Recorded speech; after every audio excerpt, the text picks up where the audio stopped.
Coming up today, Amy Amantea with holiday gifting and accessible events. Rebecca Dingwell is here with the No Stirrups Riding Challenge. And Mary Mammoliti has the one tool she says that every home cook needs, and she shares to the end of Starbucks milk tax as has people out there talking. Give me your milk money. We're off and riding into today's show. This is November 14th, 15th, 14th, 15th, 11th, 12th, 13th, 14! This is Kelly and Company.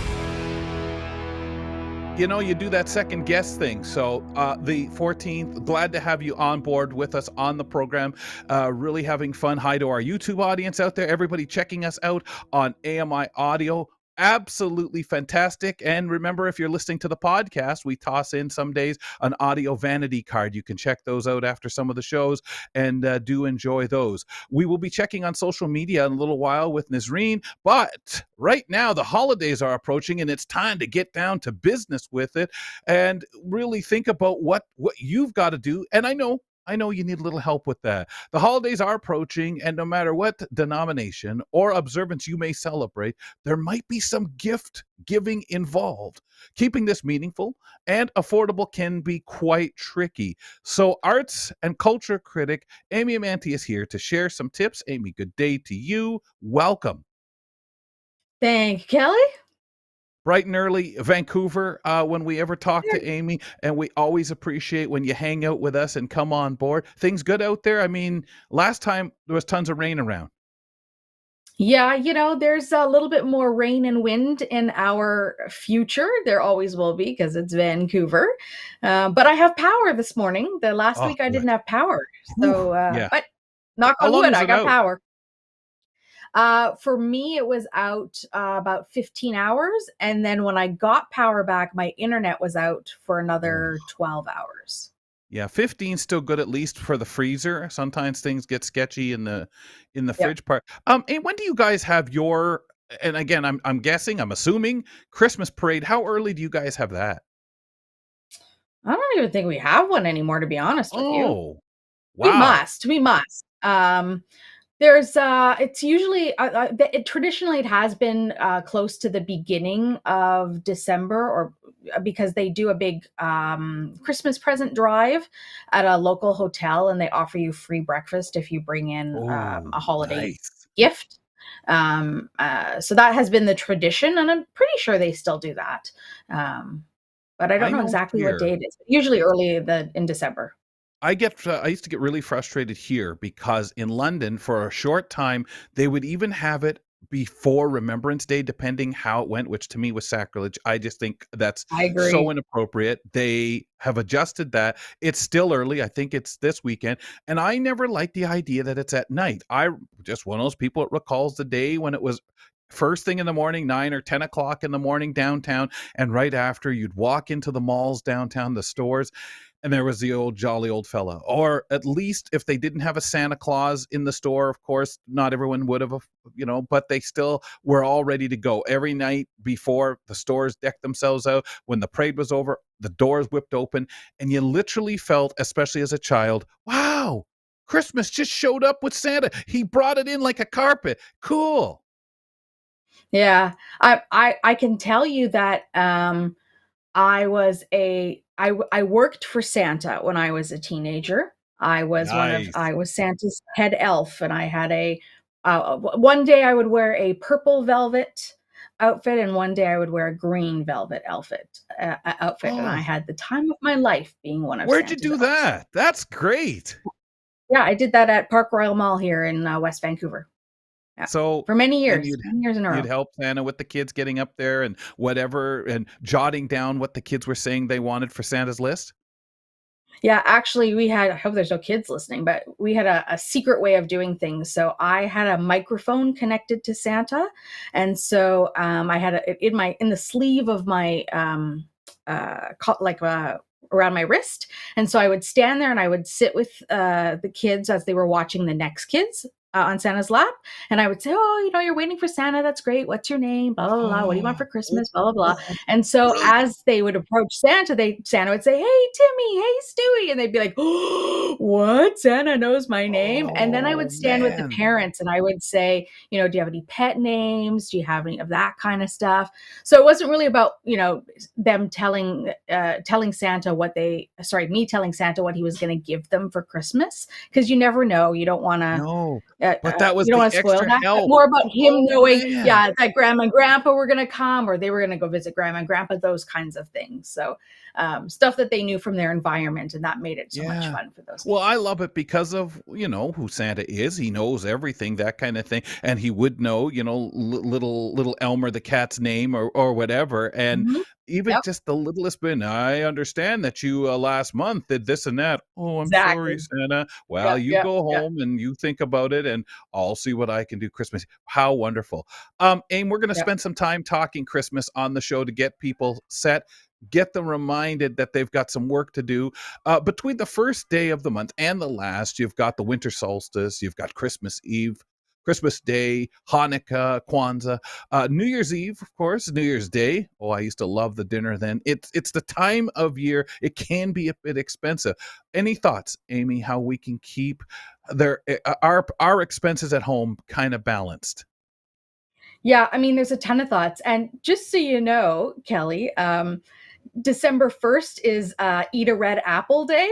And there Oh, are more than 100 different observances in December. There's like 13 different ones a day that I was looking on this list. And so, like, Eat a Red Apple Day, right? So there you go. so So is you can that always like a start off health your bug holiday. day because we know we're going to get into candy and junk for the next little while? I don't Is it I kind of don't that know, but reminder? it's so strange to me. Some of them are like read a Christmas book day and a whole bunch of things. So candy cane day, those kinds of stuff. So Oh, neat. we could go all through them, but we'd be here for 4 more days. But one of the things that you can do, this is what I'm doing this year to start thinking about gift giving. And like I said, I have folks who celebrate all different kinds of denominations and observances. Is really thinking about who the person is to make it as personal and meaningful as possible, right? There was a time where I would go buy a thing off of a shelf and give it to somebody. And now, with my low vision, I don't know about anybody else, I find that super stressful, Yes, yes. because I'm not window shopping anymore. I'm Right. not doing any of that kind of stuff and Well, and battling so many people crowds do and it online, and that doesn't necessarily work for us in any capacity. I know, like right. clothes, whether it's for yourself or whomever, you don't want to make a mistake. Right. And if you need to return stuff, that's a little bit Oh, harder. yeah. So I'm focusing on, because my finances too are on a shoestring. So I'm thinking about the people that I want to give gifts to. So I've also shortened that list to not everybody and their dog, no pun intended, but the people that are really important in my life. So I've got a list, and so for example, one of my good friends. Has said to me a couple of times when we've been together that she'd really like to get into journaling. And I thought, okay, how do we get somebody into journaling? That she's just sort of been lazy and hasn't gone out and figured out, how best to do this and whatever. So I thought, okay, a journal is a nice gift, but I don't want to just go buy one off the shelf. So Yeah. you can buy journals any place online, from the dollar store. So you can keep it really economical. You need a hard covered one. And then once you get it, you can customize the cover. So you can either wrap it in paper and sort of decoupage it, so cover it in that gluey stuff. You can collage the front of it with photos and like memories of things you've done together. You can customize it. I used to do this in high school with my textbooks.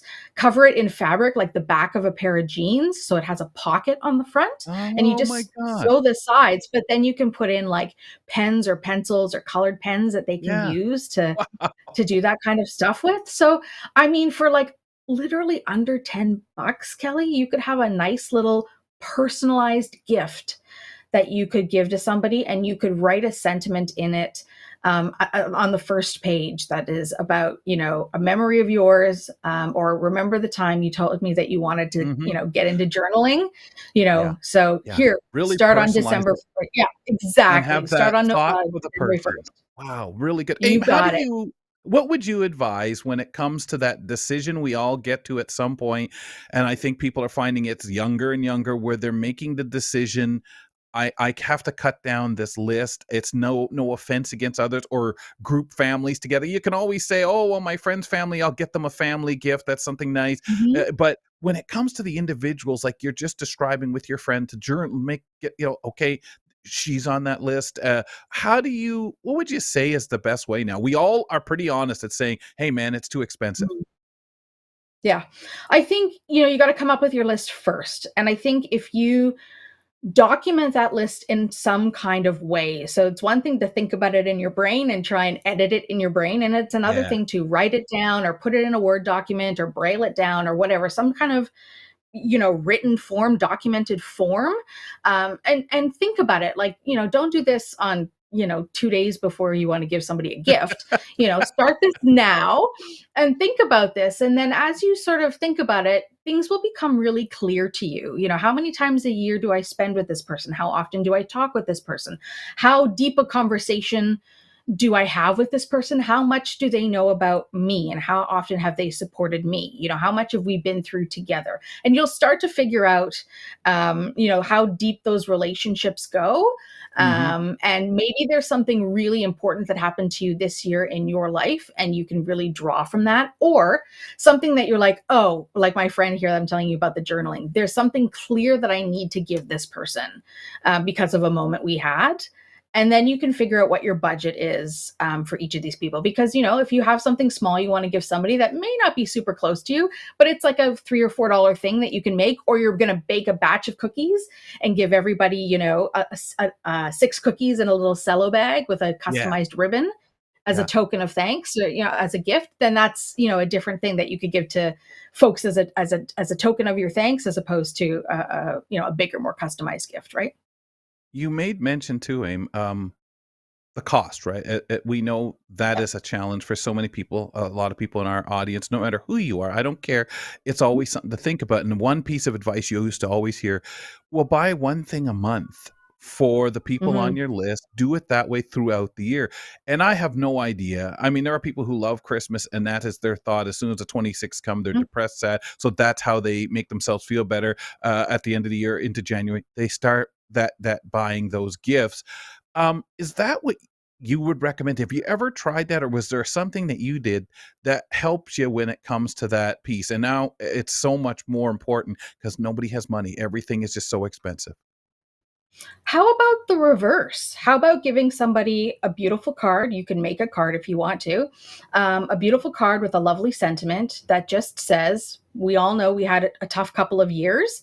How about you and I go have lunch? This is my Yeah. IOU to Yep. take you for lunch sometime in 2025."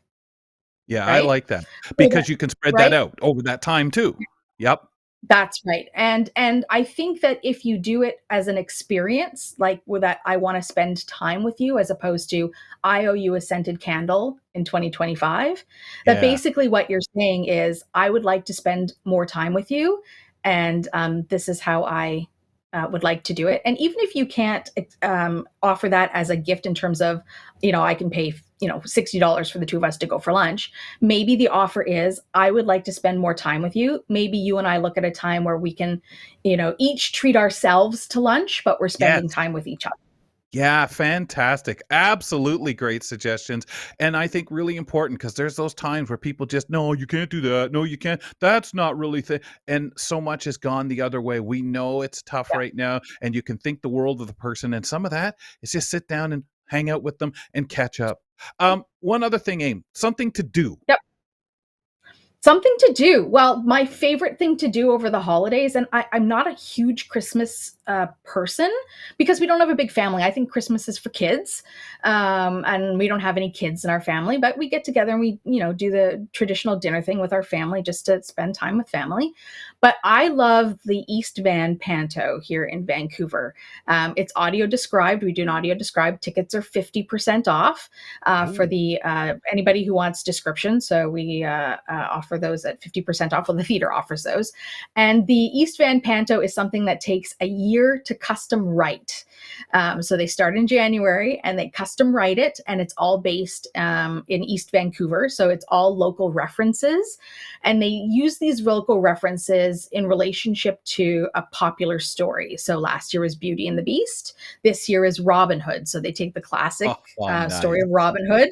Yeah. And then they add in a whole bunch of Vancouver references to make it funny and interesting. They're always a comedy. And after the production on December the 15th, they bring out the props and the costumes, and they do a touch tour with us, which is always fabulous because usually the cast does it. And so the cast, the actors of the panto, which are almost always sort of the same group of people over and over and over, Yeah, and I bet they because love they it. just love it. They Yeah. love it, and they built quite a relationship with the blind community that goes, so it's like visiting old friends.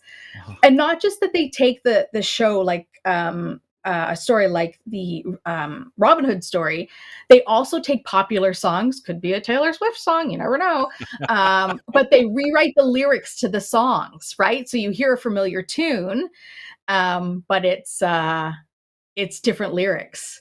Oh, Um and so really great. it's totally fun. So last year for Beauty and the Beast, Beauty sang a song, and it started with, "I wanna be an accountant." It was right? And we all knew that tune, but it Yep, was very yep. different lyrics, right? Oh, So, nice, yeah, nice, and these yeah. people must have such a great time getting they're I Oh my god. assume they're all part of the writing of it, everyone kinda digs in and shares that work.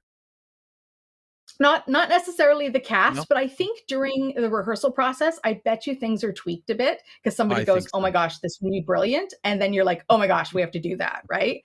So Oh, I can that's only great. imagine how much fun it is to do that, but everything is locally written, even the songs, the lyrics to the songs, and it's just a gas, and it's audience participation, and you don't feel like you have to sit still in your seat. You can, Mm-mm. jump and scream and laugh and all that kind of stuff. So it's a riot. And it's December 15th? December the 15th, it's a matinee, so you don't have to worry about, like, going home in the dark if that's Nope. not your thing in the dark, rainy Beautiful. night. Yep, and it's a ride, and oftentimes a group of us, like, go for, an early dinner afterwards and, just make sort of a little celebration out of it if that's a thing that people wanna do, and, you know, it's How do kind of the they reach last time out we to you see each guys, other as Aim? a group. If pe Yeah, well, that's it, before Christmas, it's that Yeah, time, and what a way also, Fedora's off to the discounted price, helping people out, that what a wonderful gift. If people wanna absolutely. go, do they just show up, Aim? I would recommend you get tickets in advance, Mhm. because tickets are really popular to this show. But if folks are interested, they can email me directly, Kelly. It's amy@vocali.ca, and I can help anybody through this process. Amy, Yep. absolutely fantastic. Absolutely love it. Let's see here. Countdown has begun. I better start getting my list together now. And for sure, I'll polish up a red apple to have ready for December 1st. Probably get it closer to December 1st. I'm more tempted to eat it ahead of time. Aim, thanks a lot. We'll talk to you in 2 weeks for more holiday fun. You got it.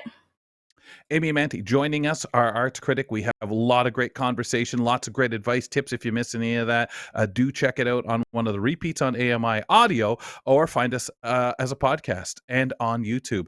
Nazreen Abdelmajid joins me, and Nazreen handles our social media stuff. Have you started shopping? Like, is this something that you do early? What's Christmas time look like for you? I was gonna confess that I'm a last minute shopper and I You hate done this about nothing. myself. Nothing. Every She's done year, nothing. Look at every that. year I'm like, I'm gonna shop early, I'm gonna be more prepared. No, I always end up doing it I've said like that the since I last was a 2 weeks. teenager. I'm going to start early, especially when I was on Ontario Disability Support before I worked and stuff like that. When I was in college, it was just like, oh, I'll start in January getting stuff for everyone. Never. Do you feel like time flies? That's why. Oh That's yeah. why I Oh feel yeah.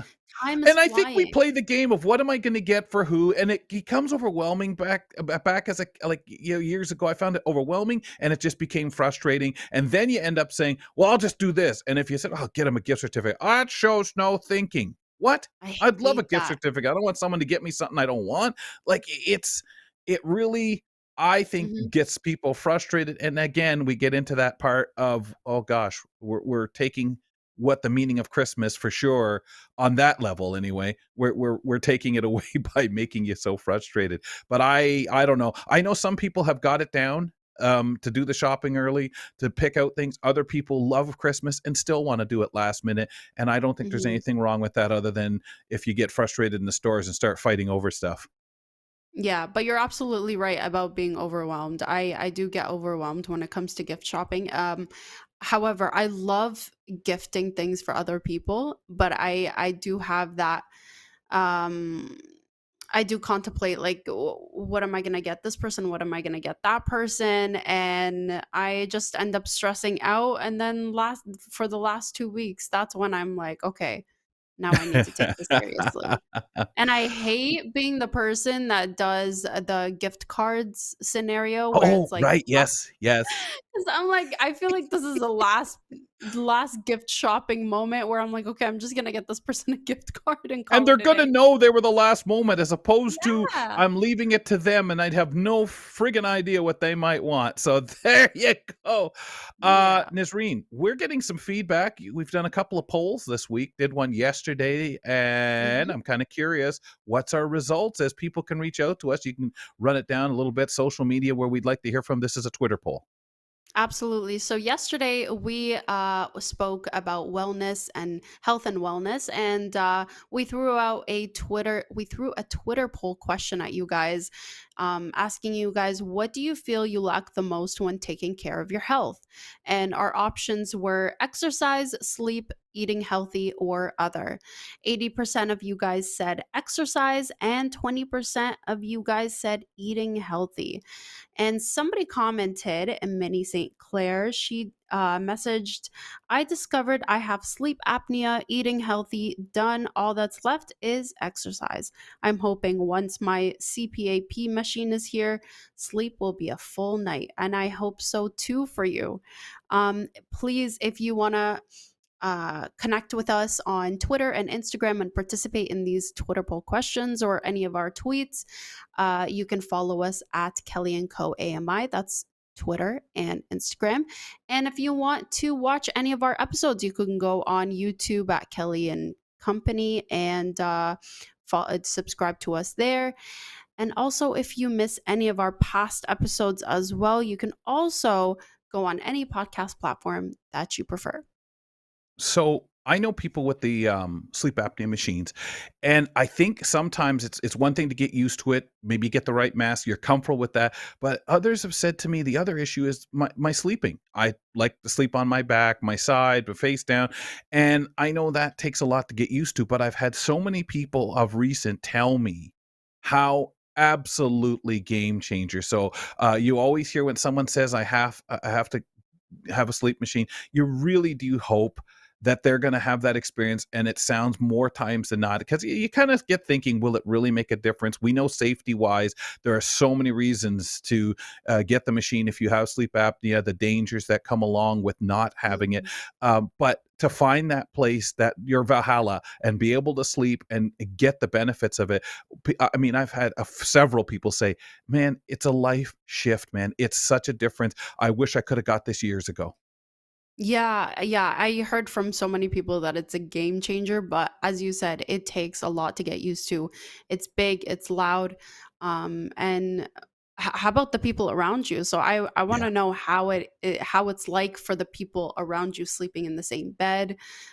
Is it too much or like I if it's a game changer, I mean, you do what you got to do.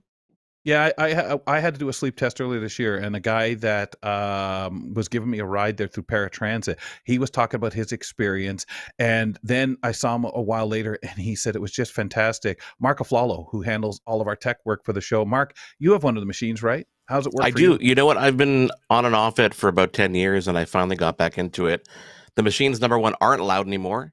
They're super comfortable if you find the right mask and Oh. the company to help you with. Yeah. And honestly, once you get over the hump, which really just takes a couple days of pushing through it, you wonder how you ever slept without it. Yeah, yeah, that's what Really? I hear. Now, when you say you were off and on, was it just couldn't find some level of comfort, or I just your couldn't get work comfortable with circumstances? it. The original machine I Yeah. had from a long time ago wasn't, it was too much pressure and I wasn't followed properly. So after I took a break, I went and found a better company to deal with who really follows me. Every little thing I ask them about, they adjust, and it's become super comfortable. I can't live How'd without it now. you how do you travel with it? I Is have it a small travel enough one. now? Some people travel Okay. with it. They'll bring it with them and they'll pack it in their bag or they'll bring it on the plane. But I actually bought a travel version of it, which is a little bit louder, but it actually is super portable. You can even bring it on a plane.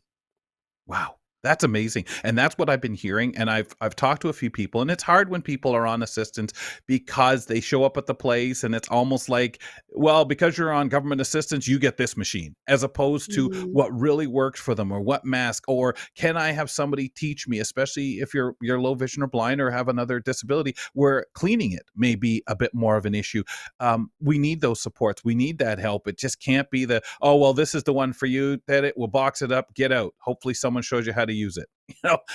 No Yeah. fun. And like you say, it's that pushing through mark. Thank you. Yeah, and Nazreen, I think one of the things to help yourself sleep better right now, get out there and get shopping. Yeah. Yeah. That's what's keeping me up at night. That's right. That's the thing. If you want to email us so that we can maybe share your emails, your thoughts, and that on the program, kellyco@ami.ca. We'll talk to Nisreen in a little bit on the program as we shuffle forward. We've got an interesting discussion now from a brand new person to our show. Rebecca Dingwell is an amateur equestrian based in Halifax and one of the many horse enthusiasts participating in the No Stirrups November challenge. Rebecca, welcome to the show. Thanks for hanging out with us. Hi, thanks for having me. So, Rebecca, I got to ask because I know that you've worked with the morning show now with Dave Brown on the AMI TV network. Tell our audience here at Kelly and Company a little bit about you. Sure. So I'm a freelance writer and editor here in Halifax. The amount of freelance work I've had has gone down over recent years, as you can imagine, but Yes, I'm yes. keeping at it. I was diagnosed as autistic just a couple of years ago.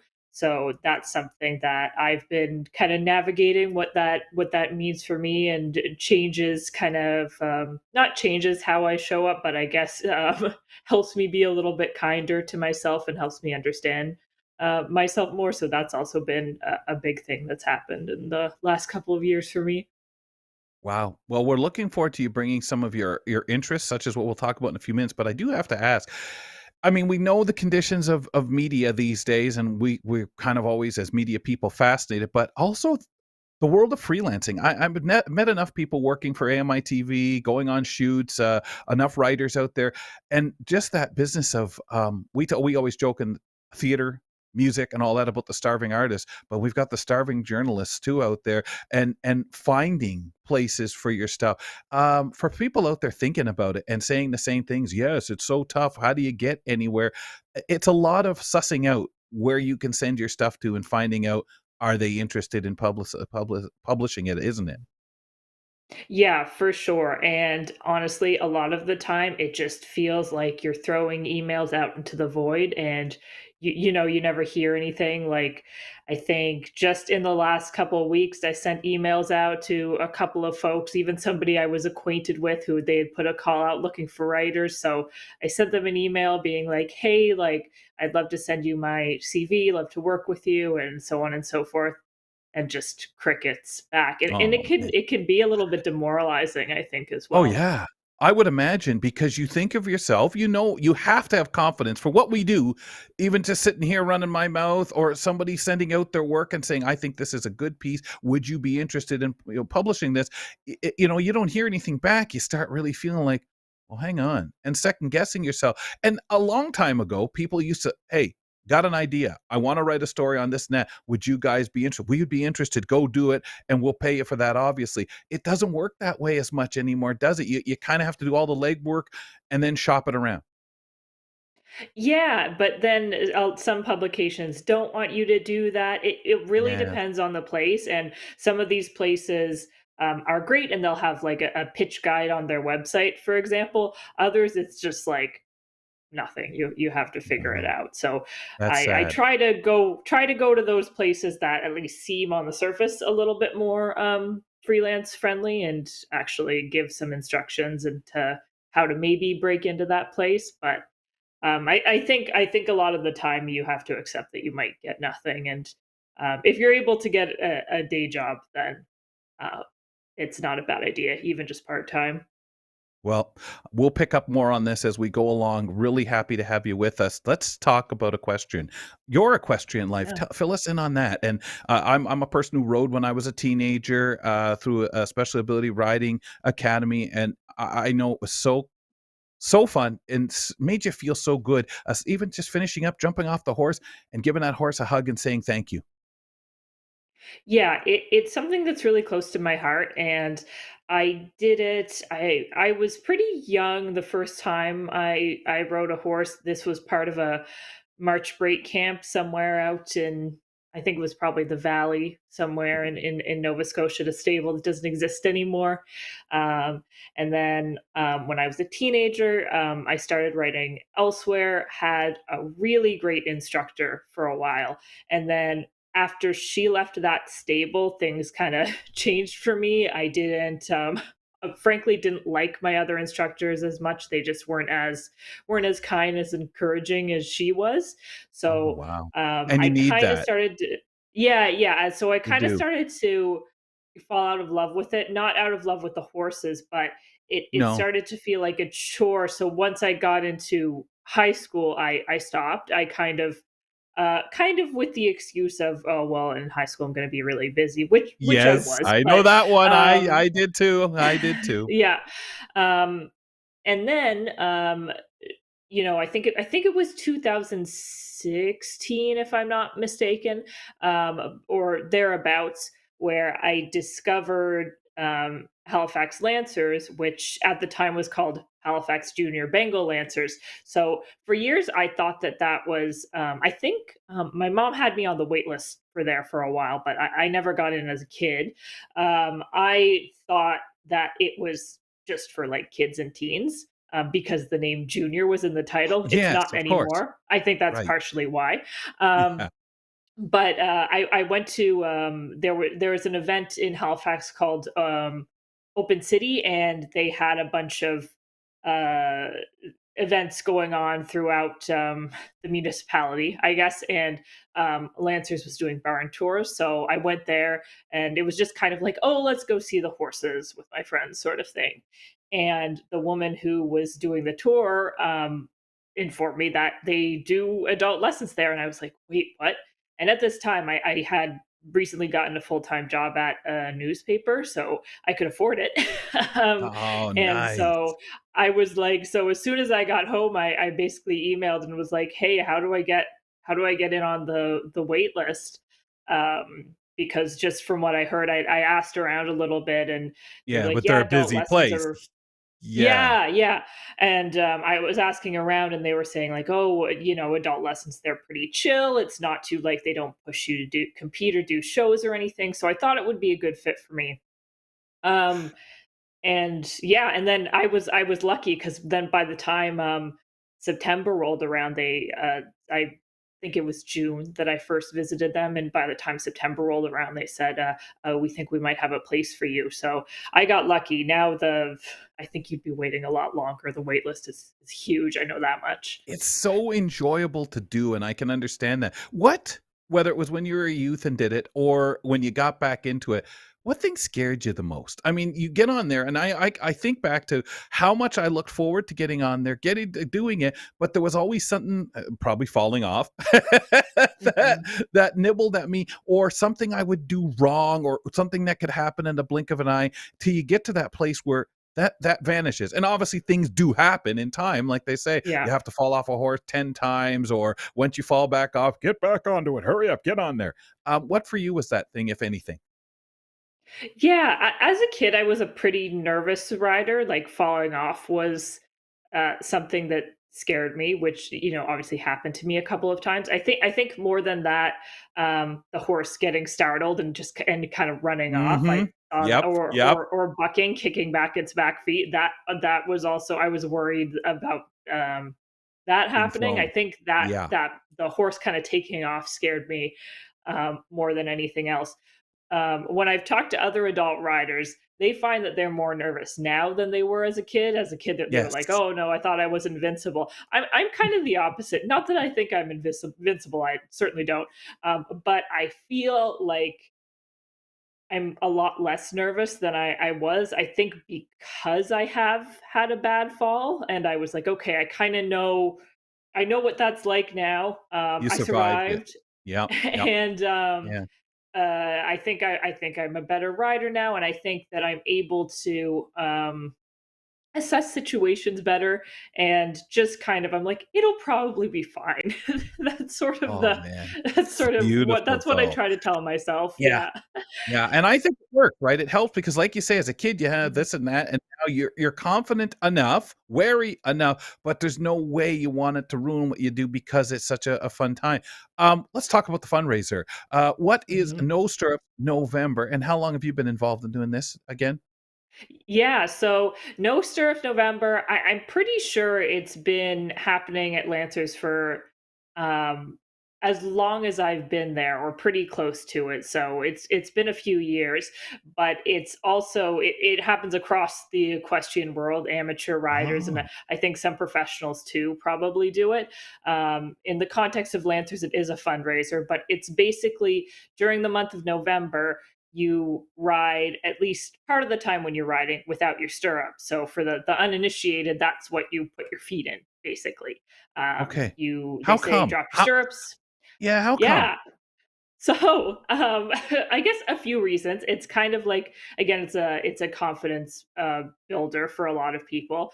Um, when you get on a horse, your position and the way you ride, it just every part of your body is involved in riding a horse, really. And a lot of us will build up bad habits, or we have things that we haven't corrected over time, and dropping the stirrup, and we sometimes we will rely too much on something like the stirrups, or the reins, which is what we hold in our hands. You can lean on those things a little bit too much, or more than you should. So it kind of taking that away kind of challenges you to ride better, because in theory, if you're riding in a good position, if you're doing everything you're supposed to be doing, um, it it shouldn't be a problem Yeah, because 'cause you're to using ride more of without your hips, stirrups. your center of gravity, right? You really Yeah, it forces you exactly. because I'm thinking of my feet in stirrups and the pressure I'd put down on it. I remember thinking 'cause especially, Mhm. obviously, you post, so you stand up, you sit down, but there are all those moments I remember walking, and the balance alone, like, just not feeling like, "Oh, I'm gonna slide off and end up under his tummy." You know, Mhm. like, it really is that challenge, and I think what a great exercise to implement because you do have to hold on with those legs. You do have to strengthen that and be very confident with your um the center of your body and that balance. Especially and I think if you western ride even more so, especially if you're making a turn because you're one-handed steering. Mhm. Yeah, true. Yeah, I read Whe- English, but I've ridden Western a couple of times. I think the saddle's a lot more comfortable, but Yeah. Yes. I used to love being a fan of the horn. All right, I have that. I can hang on. Fundraising. Let's get into that because that is so important here. And that is involved in the challenge here too, isn't it? Yeah, exactly. So Halifax Lancers is a nonprofit.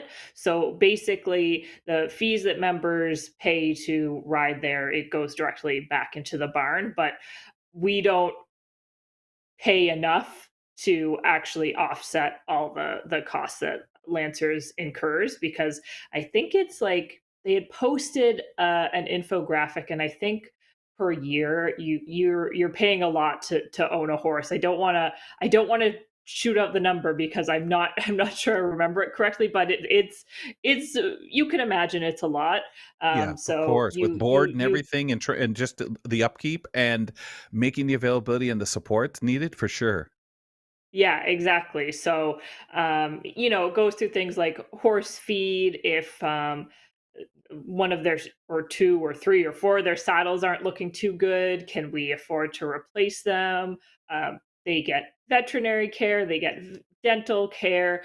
All of those things need to be paid for, of course.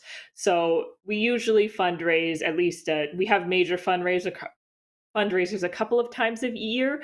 No Stirrups November is the biggest one. We each try to raise, I think, at least 100. Hopefully, some of us go for a lot more, but a lot of it for the kids, it's a lot easier because they have parents that can hassle their Yes. coworkers and stuff. Nice. Meanwhile, all Yeah. us adults are like, all my friends are like dealing with the housing crisis or grocery prices. Like, it's a lot harder to be like, Yes, hey, everybody wants fellow to help the millennial. kids. That's it. Everybody Yeah. wants to help the kids, but what are you, an overage kid? Now, come on, you fend for yourself. Rebecca, this is beautiful. It's what's done and the opportunity, and just can't encourage people more to support or get out there, because I know some adults who would love to go and be able to get that opportunity, and it's not so easy as it used to be unless you have that circle, and especially if there's a place where you're looking at people with disabilities wanting to ride. This has been a wonderful chat, Rebecca. Thank you. Anything in closing we should know pertaining the event and the fundraiser? I just wanted to mention quickly because you mentioned disabilities. We do have a few disabled riders in our program, myself included. And we also have a therapeutic riding program and an equine therapy program at Lancers. So if you're in the Halifax area and that's something that interests you, then I encourage you to check that out and see how you can get involved because we're always looking for volunteers too. Awesome. Rebecca, thanks a lot. We'll talk to you next month. Thank you. Rebecca Dingwell will be back in a month, as I mentioned, for more leisure chats right here on the program. I welcome Nazreen back in. And do you ever horseback ride? Listen, I've thought about this for too long to go horseback riding, but I'm traumatized. When I was 14, I was diagnosed with osteoporosis and scoliosis, and I got on a horse, and it was such a painful experience. And you don't realize it. Like it looks fun, it looks smooth, it looks easy, but it's actually harder than you think, especially with a disability. I feel like it's really hard for me.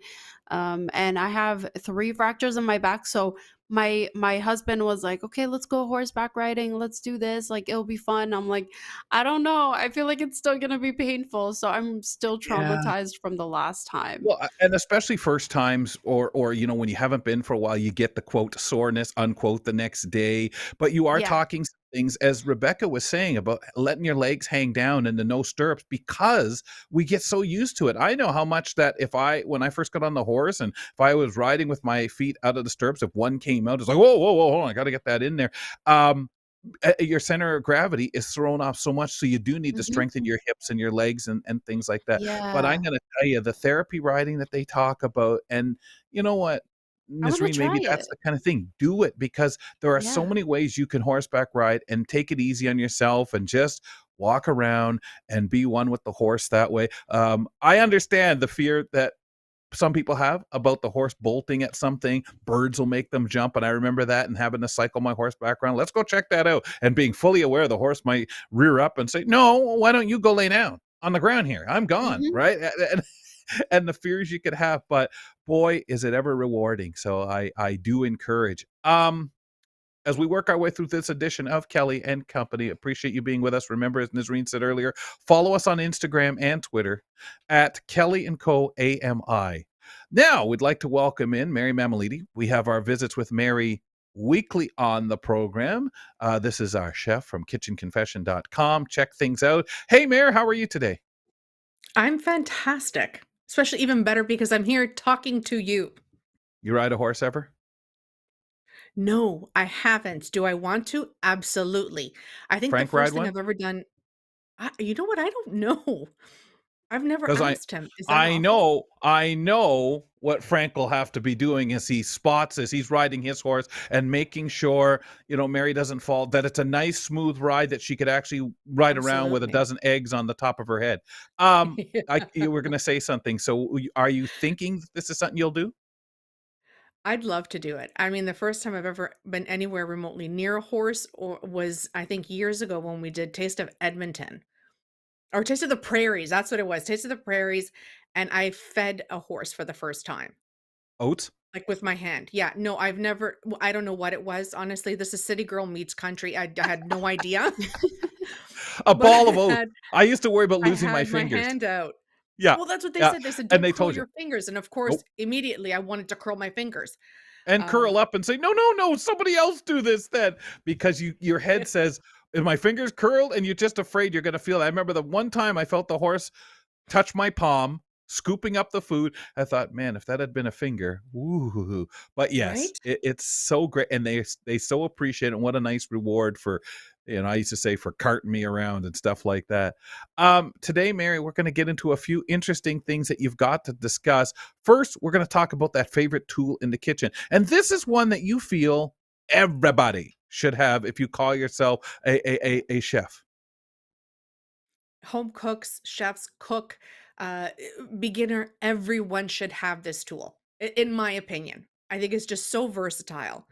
Um, the bench scraper. Yeah, Have you heard of I a bench scraper? well, no, and I think if I had heard of it, I would have thought it for something else. Like, okay, you got a bench outside, Mm, there's snow, and you want to get the ice off it so people could sit on it or exactly. something like that. What's so Exactly. important about this? Why do you like to use it? So what's interesting about the bench scraper is so it's a flat blade. It's just a metal plate with a little handle at the top, and it's literally for portioning out dough. But it's so versatile because it can be used for so many more things in the kitchen. Um, I call it like, the all-purpose transporter cleaner, kitchen utensil. Everyone needs one. It's a lot more than just baking. So like I mentioned, portioning out dough, the bench scraper, it makes it easy to move like ingredients from your cutting board to a pot, cutting board to a plate. It'll transport all those little tiny chopped up vegetables. It's Can got you more real describe it estate. more for me? Describe it because I Okay. get lost with it being, well, wouldn't you use this tool or a spatula for doing that? And I know Right. obviously not. So you could. So Yeah. technically you could, but this is a little more efficient because it's so thin. So you see the way the spatula has that flat bottom Hmm. on the spatula? I keep on saying the blade. We'll just say a metal plate on this. It's just a flat metal piece, square, rectangular, probably about 6 by 4 is Oh, ideal. And right. it has a little, I would say, non-grip handle at the top of it. And when I say handle, it's just a rubber round kind of tubing on the top that you can grip and you can keep that It, in it place. it keeps you closer, I'm assuming, to your food as you're manipulating. I'm Absolutely. thinking as a blind person, I feel a little out of control sliding something across and under something and having to lift it, while it's over here, Right. it's, maybe 6 inches from me while my hand's up on the handle so I don't get close to the food. Exactly. So what's great Okay. about this is, I mean, you could always just use the blade of your knife. It's scary. It's Yeah, not, it yeah, doesn't have the yeah. real estate that this bench scraper has. So you can hold a Mhm. lot more on this bench scraper. So think of a knife and the way the handle's at the at the end of the blade. The bench Okay. scraper is at the Yep. top. Ah, And then double that blade. If you're using a chef's knife, double that. That's probably the size of it. wow. Like it's a large Wow. it's a large thing where you could just drag along your cutting board, scoop up those vegetables, get right under them, and then with the other hand, go over top and hold those vegetables on top. And Yeah. then just transport it into a bowl or wherever you have. And it gives you more control Control. over what you're Much more doing. control. And that's what, again, I was going to, how so many people try to get away from, well, those of us, I know, Mhm. try to keep from touching the food, right? Obviously, I'm making food Right. for other people, and that's just a nice idea people have. It's a nice theory not to touch stuff, but not really practical. You're going to need that assistance, and here you are Yeah, telling us that's okay. Use it that's okay. because who wants to chase peas around the counter? Exactly. Exactly. I mean, I know I hate that.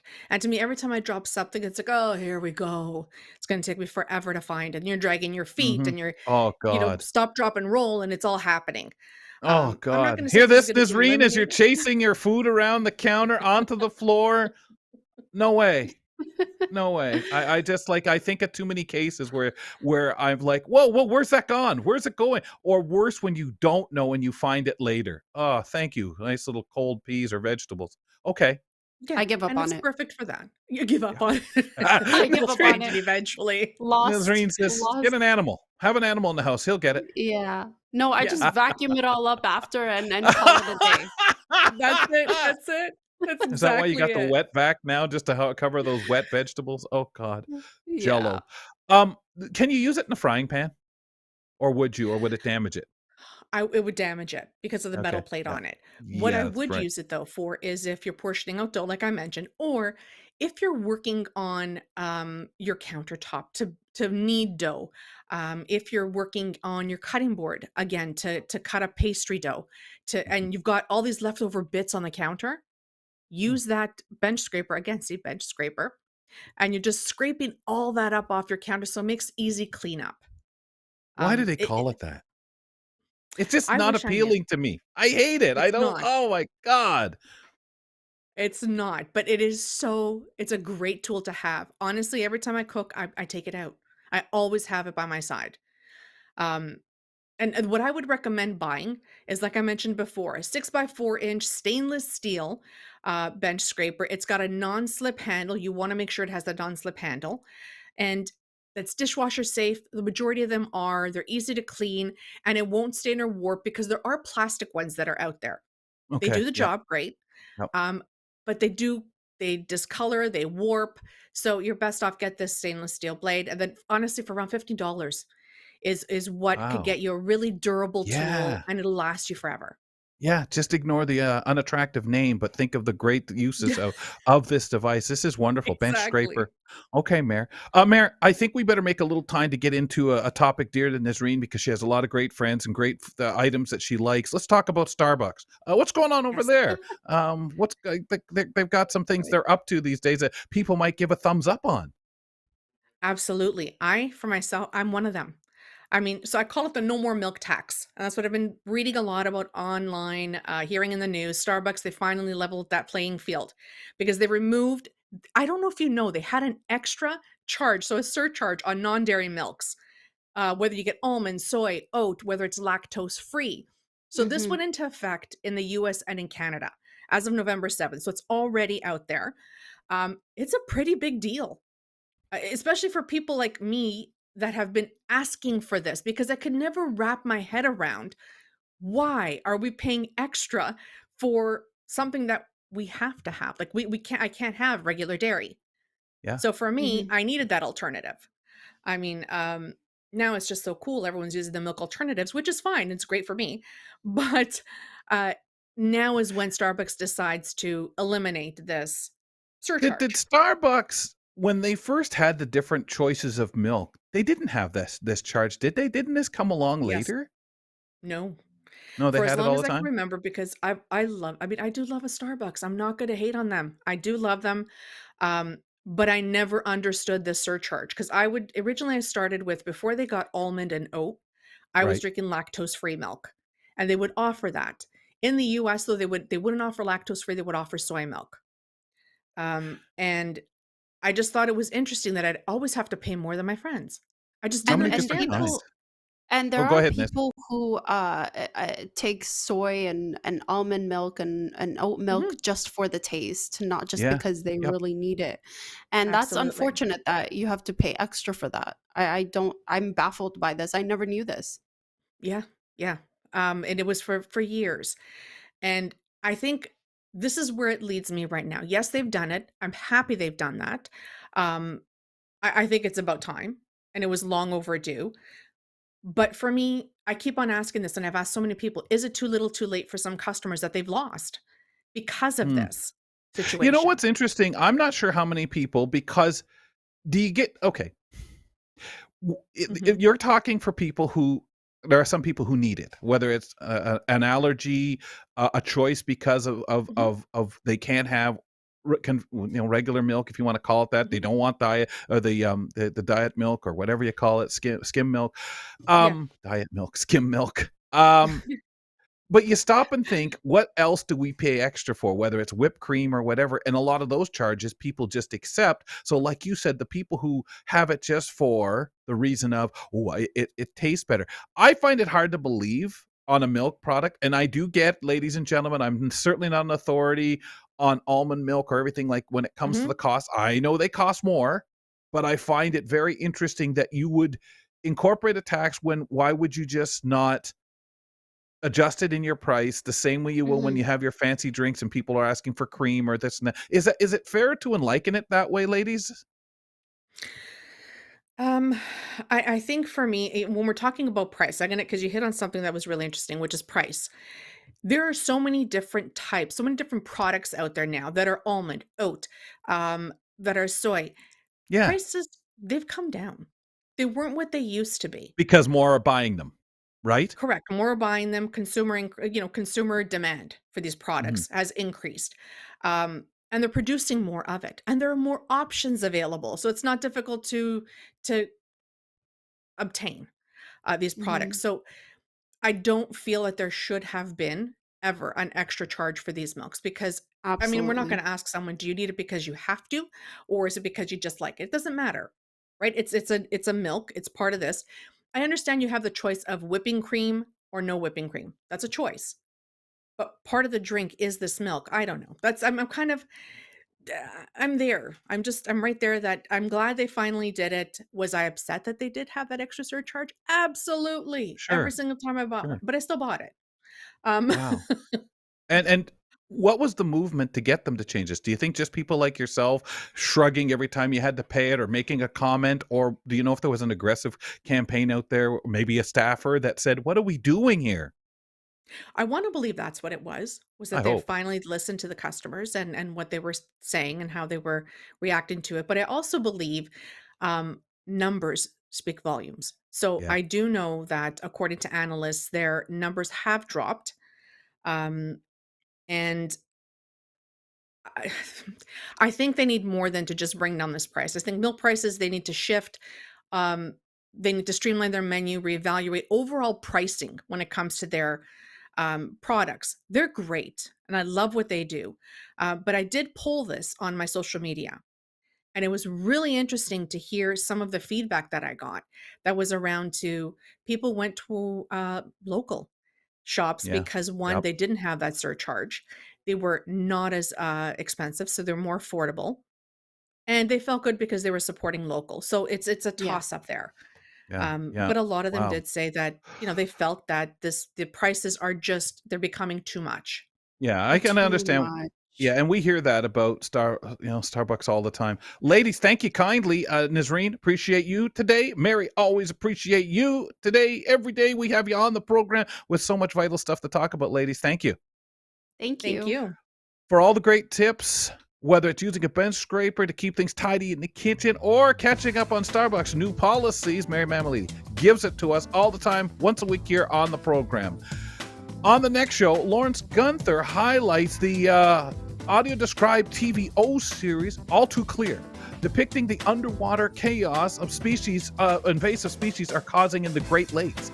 And Greg David reviews BBC's TV show Reunion, created by a member of the deaf community, starring members of the deaf community, and utilizing British Sign Language in its scripts. Call us at 1-866-509-4545. Waving at you. Talk to you tomorrow. Thanks for tuning in to Kelly and Company.